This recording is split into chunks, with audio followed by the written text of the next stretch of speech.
Sir আসলে burn management বা যখন একজন মানুষ পুড়ে গেলেন তখন শুধুমাত্র চিকিৎসক বা নার্স নয়, এটি একটি টোটাল ম্যানেজমেন্টের ব্যাপার। সেটা আপনি প্রথমেই বলেছেন, পেশেন্টের আত্মীয় স্বজন বা তার একটা আসলে অনেক ট্রমা থাকে, তার নিজের এবং তার পরিবারের লোকজনের অনেক ট্রমা থাকে, ট্রমাটাইজড থাকেন অনেক সময়।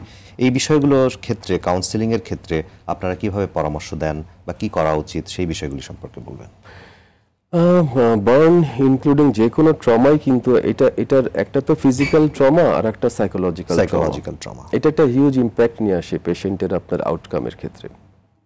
সাধারণত সাইকোলজিস্ট বা সাইকিয়াট্রিস্ট এদেরকেও ইনভলভ করা হয় মেজর বার্নের ক্ষেত্রে, পেশেন্টের মেডিকেশন থেকে শুরু করে কাউন্সিলিং, কমিউনিকেশন। এবং পাশাপাশি আর একটা জিনিস যেটা উল্লেখ করতে চাই, দ্যাট ইজ ফিজিওথেরাপি। এবং অনেকে হয়তো একটু ভুল ধারণা থাকতে পারে, but this physiotherapy should start from day one. আচ্ছা, কারণ পেশেন্টের একটা অ্যাডিকুয়েট তাকে ব্যথার ওষুধ দিতে হবে, অ্যানালজেসিক্স দিয়ে পেশেন্টকে পেইন ফ্রি করতে হবে, পেইন ফ্রি করে তার মুভমেন্টগুলোকে নিশ্চিত করতে হবে। কারণ পেশেন্ট তো নিজে হাত পা নাড়তে পারছে না ব্যথার জন্য বা ভয় পাচ্ছে, তো সেই ক্ষেত্রে তাকে ব্যথার ওষুধ দিয়ে তারপরে অ্যাডিকুয়েট ফিজিওথেরাপিগুলো যদি আমরা করতে পারি, সেই ক্ষেত্রে আমরা কমপ্লিকেশনগুলো কমাতে পারি। আর পাশাপাশি যেটা আপনি বললেন, এখানে আপনার সোশ্যাল ওয়েলফেয়ারের লোকজন আসতে পারে, যারা কিনা আপনার কাউন্সিলিংয়ের কাজগুলো করে, পেশেন্টের অ্যাটেন্ডেন্টের সাথে কথা বলা বা কনসার্ন পিপলের সাথে কথা বলা, তাদেরকে আশ্বস্ত করা, তারপরে বিষয়গুলোকে তাদেরকে অবহিত করা যে আমরা এখন কি পরিস্থিতিতে আছি, কি আমাদের ফিউচার প্ল্যান। এটা নিয়ে কমিউনিকেশনটা আসলে খুব ইম্পর্টেন্ট। কমিউনিকেশন করলে অনেক সময় অনেক ভুল বোঝাবুঝির অবসান হয়, পেশেন্টও আশ্বস্ত হতে পারে যে কি হচ্ছে, সামনে কি হবে।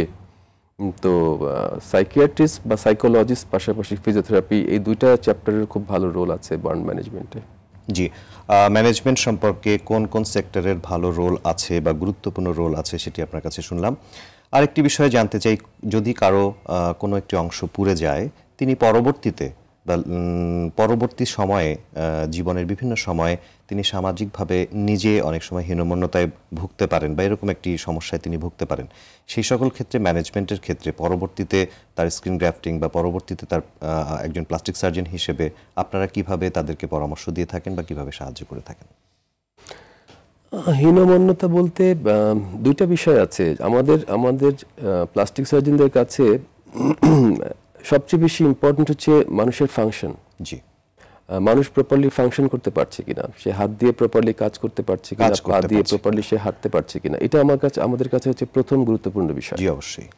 আর সেকেন্ডটা হচ্ছে যে তার যে লুকটা বা তার যে বর্তমান অবস্থানটা, সেটা সামাজিকভাবে কতটুকু অ্যাকসেপ্টেবল, মানে সোশ্যাল অ্যাকসেপ্টেবিলিটি কতটুকু তার, মানে সেই ডিফর্মিটিটা মানুষের মাঝে গেলে এটা নিয়ে তাকে কোনো এম্বারেসমেন্ট হচ্ছে কিনা, এটা আমাদের একটা সেকেন্ডারি ইস্যুস, বাট এটাও একটা গুরুত্বপূর্ণ ইস্যুস। তো সেই ক্ষেত্রে যেটা হয় যে আমরা প্রথমে তার ফাংশনটা নিশ্চিত করি, তারপর তার অ্যাস্থেটিক লুকটাকে ইমপ্রুভ করার জন্য আরও কিছু সার্জারি করা যায়, যেটা করলে সেখান থেকেও সে মুক্তি পেতে পারবে। মানে হয়তো বা কোনো একটা জায়গা বেশি খারাপ লাগছে দেখে ওই জায়গাটাকে আমরা অন্য একটা টিস্যু দিয়ে রিপ্লেস করে একটা বেটার লুক দিতে পারি, সেটাও করা সম্ভব।